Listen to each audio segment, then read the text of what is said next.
Hey, what do you know, we're finally back to covering the tracks in order again. If you're watching this from the future and don't know what I'm talking about, just check the timestamps and ordering of my last 5 or so videos. I'm kind of a masochist, and I really enjoy tracks that are difficult to play. This leads to me having some fairly unpopular opinions. For example, this version of Rainbow Road is one of the best tracks in the game. It's one of the more challenging tracks to play, especially if you're not using baby characters, and I think it might actually be one of the only tracks in the game, aside from Cheeseland, where the world record actually uses brake drifting to play optimally. I've got more to say about why I like this track so much, but I'll save that for my track ranking video, whenever that comes out. In the meantime, let me just say welcome to part 16 of Basic Training, where we're going to cover everything you need to know about the Wii U version of Rainbow Road on 150cc. As always, we're going to cover the recommended builds, mushroom strats, coin lines, and other advanced tips and tricks to help you start mastering the course. This tutorial is going to be broken down into 2 parts. In part 1, I'm going to go over a basic version of the run that won't include any advanced strategies whatsoever, and is designed to be widely reproducible so that you can easily conquer the Staff Ghost. In part 2, I'm going to go over the strategies that I use in my current personal best. I'm not really going to be covering world record strategies in this video because they basically boil down to do what I do but build up higher levels of mini turbo. Fair warning, I thought that Cheeseland was going to be my longest video, but this tutorial is going to blow that one out of the water. Rainbow Road is one of the most complex tracks in the game in terms of the wide variety of skills you need to employ to play it properly, which is one of the reasons why I enjoy it so much. But yeah, I highly recommend watching as much of this video as possible because I guarantee, especially with my PB strats, that you're going to be able to drastically improve your times with the strategies that I'm going to go over. With all that out of the way, let's check out the best Rainbow Road in Mario Kart 8 Deluxe. Yeah, I said it. The recommended build for this course is going to be our usual try-hard build of Waluigi, Bitty Buggy, Azure Rollers, and Paper Glider. We should be more than familiar with how this build works, but there's one aspect of this build that I've ignored in these tutorials so far, which is the hitbox. Stat-wise, Bitty Buggy and Mr. Scooty are identical, and you might wonder why Bitty Buggy shows up on a lot of the courses, but then randomly on tracks like Thwomp Ruins and Shy Guy Falls, we instead use Mr. Scooty. It all comes down to the fact that Bitty Buggy is just bigger than Mr. Scooty. And so on tracks where there are a lot of walls or barriers, like Thwomp Ruins or Shy Guy Falls, we want the smaller hitbox of Mr. Scooty so that we can actually stay as close to the walls as possible. But on tracks like Rainbow Road, we're actually going to want to try and get our cart to be hanging off the edge of the track as much as we can, and Bitty Buggy's bigger size allows us to do this more easily. Before moving on, I'd be remiss if I didn't mention that the world record uses Baby Daisy instead of Waluigi. This is in order to both build up additional mini turbos as well as charge higher levels of mini turbo in a few places. But that's it for the builds, let's check out the track. After getting the startup boost, the run begins by immediately starting a right drift into a mini turbo, followed by a left drift into a second mini turbo, followed by a right drift into an ultra mini turbo. Ideally, what we're going to do with this last drift is grab all 3 coins, but with the setup I just showed you, which is again right drift into left drift into right drift, it can be a bit difficult to grab all of them. You'll be in good shape if you can grab at least 2 of the coins from this first set of 3. The other thing to mention is that as soon as you get the first coin, you're going to want to build up an Ultra Mini Turbo, so start holding a hard right on the joystick. And you don't want to release the drift until you've gotten the Ultra Mini Turbo, and until you're all the way past the first little hairpin turn.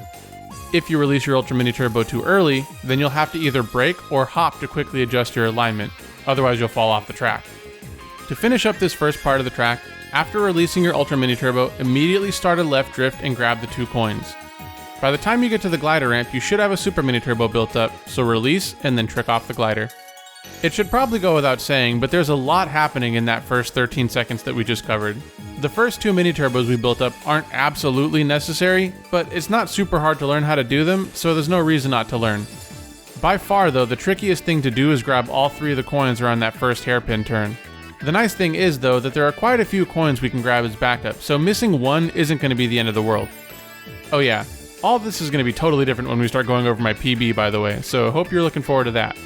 Moving on though, after tricking off the glider, grab one of the coins in midair on the right hand side, and then upon landing, try and angle yourself in such a way that you can grab these 2 coins right here. Again, with the setup that I just went over, this is one of those things that feels totally random, but when we talk about my PB, I'll show you a much more consistent way to grab both the coins on that platform. Once we land, we're going to trick off this little ramp and then keep holding down the drift button and right on the joystick so that when you land, you'll immediately start drifting. However, once you land, immediately start holding a hard left on the joystick. The reason is that once we get to the off-road, we're going to use our first mushroom, and if you're not taking a really wide drift around this shortcut, you're almost certainly going to bonk into one of the walls before coming out of the off-road. I pretty much don't start holding right on the joystick again until after I'm almost fully out of the off-road. Now by the time you come out of the shortcut, you should have a mini turbo built up, so release it and make your way to the cannon glider on the right hand side of the track. For now, we're going to trick off this glider, but for those of you who have been following my videos for a while, the use of the term cannon glider should tip you off on how we're going to approach this in the PB strat section of the video. For now though, one thing to point out is that this cannon glider is weird. Like, really weird. On pretty much every other glider in the game, the goal is to get back to the track as quickly as possible, and usually this means that we're trying to hold up on the joystick as soon as we can so that we can land immediately after coming out of the glider. But for this glider, we actually want to hold down on the joystick while we're going through it to increase our height, and then, once we come off the cannon but before we land on the track, start holding up on the joystick, and that will make you get back to the track really quickly. You can kinda get a sense of the timing of all this by paying attention to how my cart is moving while in midair. I asked around in the MK Leaderboards Discord, which is where a lot of world record holders and world record contenders hang out, and basically, everyone knows that it is faster, but nobody knows exactly why. So yeah, do what I say, or else, you'll lose like a couple tenths of a second. Now, just before landing from the cannon glider, we want to again start holding the drift button and right on the joystick while in midair so that we can land in a drift. Grab the first coin around this turn here, and try to build up a super mini turbo if you can. You might have noticed that for a split second, my cart was almost hanging off the track. Pay attention to that, because it's going to come up a lot more, especially when we start talking about the PB strats. Now we're coming up on what is commonly referred to in the community as the path switching shortcut. Recall that I mentioned we want to go off the cannon glider on the right hand side. That's so that we can get to the lower path, which is going to be faster at the start. But if you look, you'll see that this path goes way off to the right and then swings back to the left before joining with the other path to finish the lap. If you were to follow this path the whole way through, it would be super slow, and what you can do instead is start a wide right drift, hit the boost spinner, and then land safely on the other path below. This is one of the first shortcuts that I learned how to do in this game, and it saves a ton of time. Over a second if I timed everything correctly. And it's really not that difficult to do. Hell, even the Staff Ghost does a kind of janky variation of this shortcut. That being said though, there are a few things you need to know in order to learn how to do this shortcut without too much hassle. First, when you land from the cannon glider, notice how there are these black lines that kind of divide the track into little sections. You want to start your drift in the middle of the section just before the boost spinner, and you also want to start it in the middle of the track. This isn't necessarily the most optimal way to do the shortcut, but it is safer. And again, once you start your right drift, immediately start holding left on the joystick to widen your drift angle. Ideally, you should be able to hit the spin booster before going off the track. Now keep holding down left in midair, and you should land on the path below to the left of the off-road. If you're feeling brave, you can start holding down right after going off the track while still in midair to help charge a super mini turbo by the time you land, but if you're still learning, just focus on getting the cut first. And that's it for that part of the track. To finish up the lap, start a left drift and build up a mini turbo, then release and start another left drift. Just after grabbing the coin on the left hand side, start holding down a hard left so that you don't fall off the track, and then release your mini turbo once you've made it fully past the hairpin turn. If you still need coins, you can grab this coin on the right hand side of the track, but either way, once you've made it past the turn, you're ready to finish up the lap. Laps 2 and 3 play more or less the same as lap 1, so before checking out the run, let's recap the coin lines. You'll grab your first 3 coins from the first hairpin turn. The next 2 coins will come from the turn just before the glider ramp. Coin 6 will come from the mid-air section of the course just after the glider ramp, and then you'll pick up coins 7 and 8 after landing from the glider. Coin 9 will come from the turn just after the cannon glider, and then coin 10 will come just after the path switching shortcut. Now, even though ideally you should have 10 coins by the end of lap 1, this track can be a bit difficult for grabbing coins, so if you're missing some, there are 3 places you can pick up some spare coins. The first is on the platform just after the first glider ramp. The second is just before the last hairpin turn, and the third is just after the last hairpin turn. Alright, now let's check out how all the strategies are put together in a full run.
Alright, now moving on to PB strats, the run starts pretty differently from before.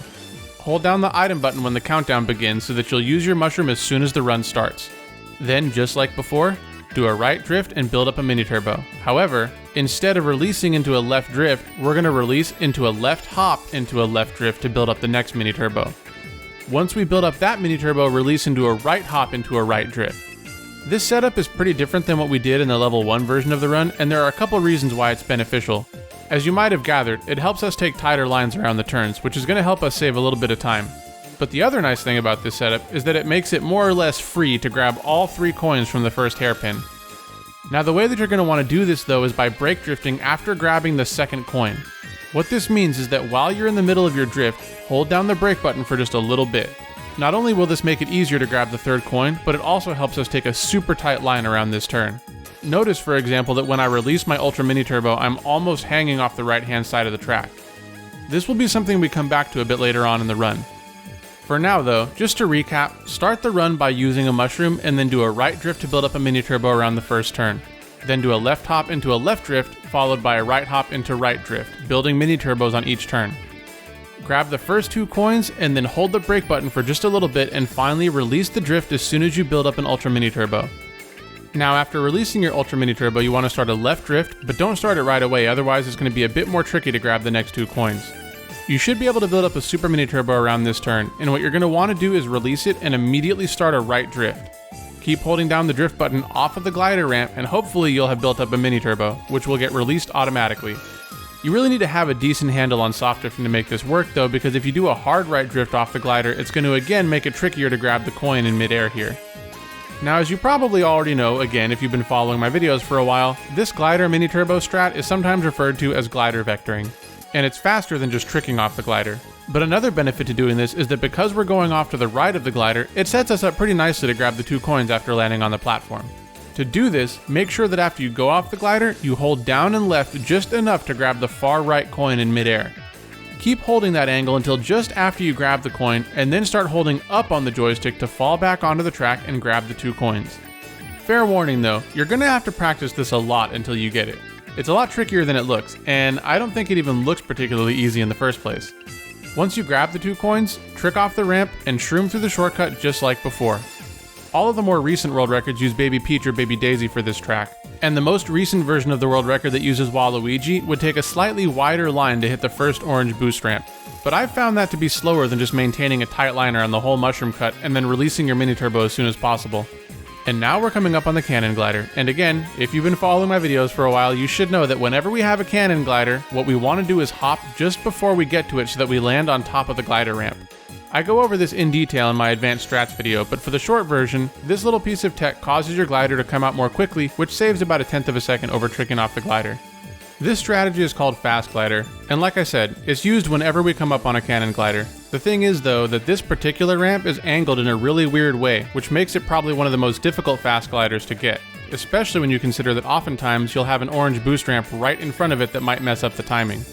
If you're having trouble, I'd suggest just tricking, because fast glider doesn't save that much time over tricking, and it's a lot slower to miss the fast glider than it is to directly just trick off the ramp.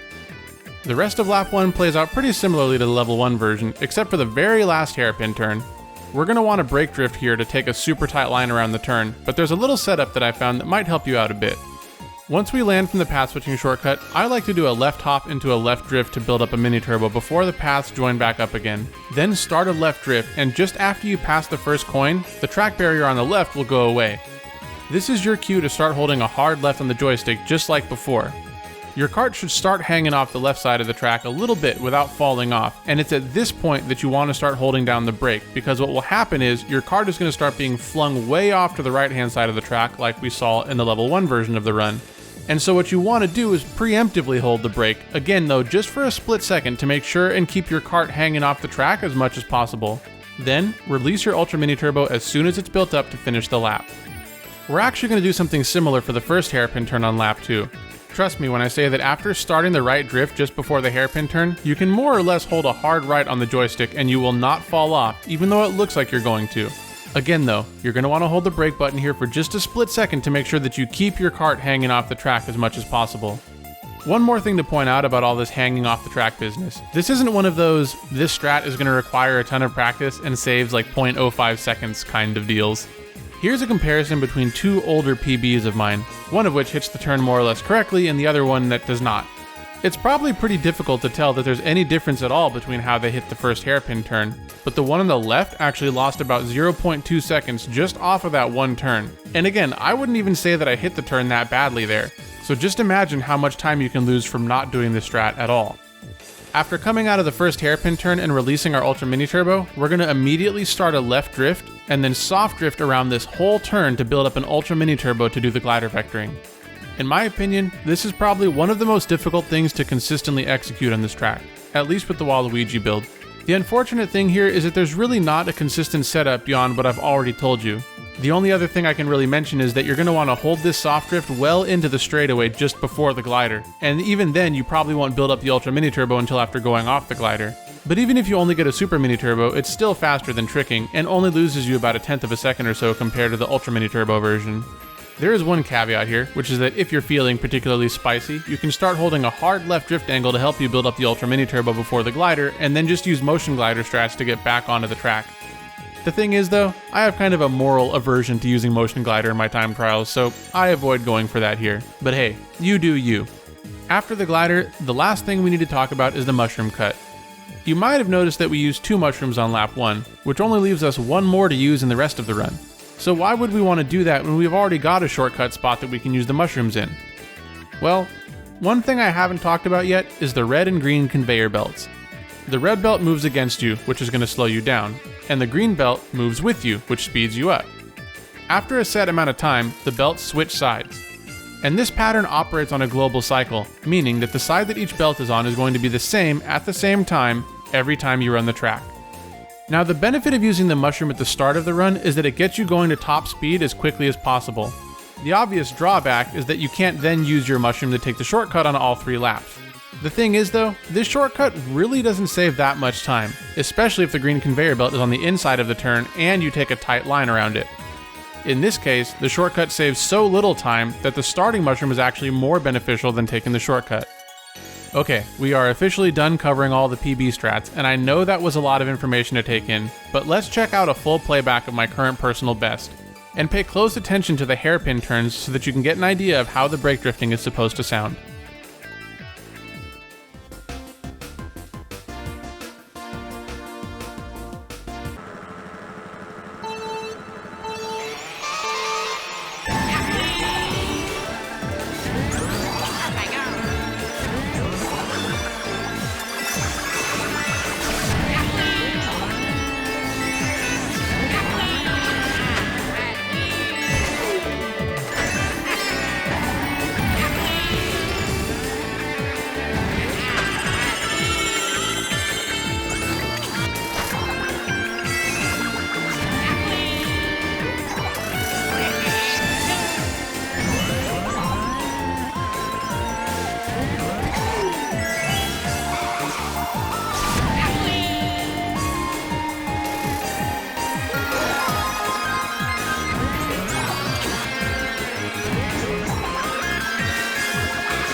And that's everything you need to know about Rainbow Road on 150cc.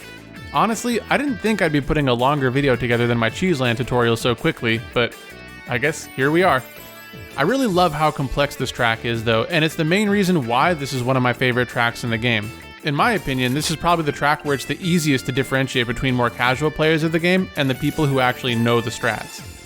Before we close out the video, I just want to say that if you found this tutorial helpful, it'd be a huge help if you dropped a like and a comment to let me know.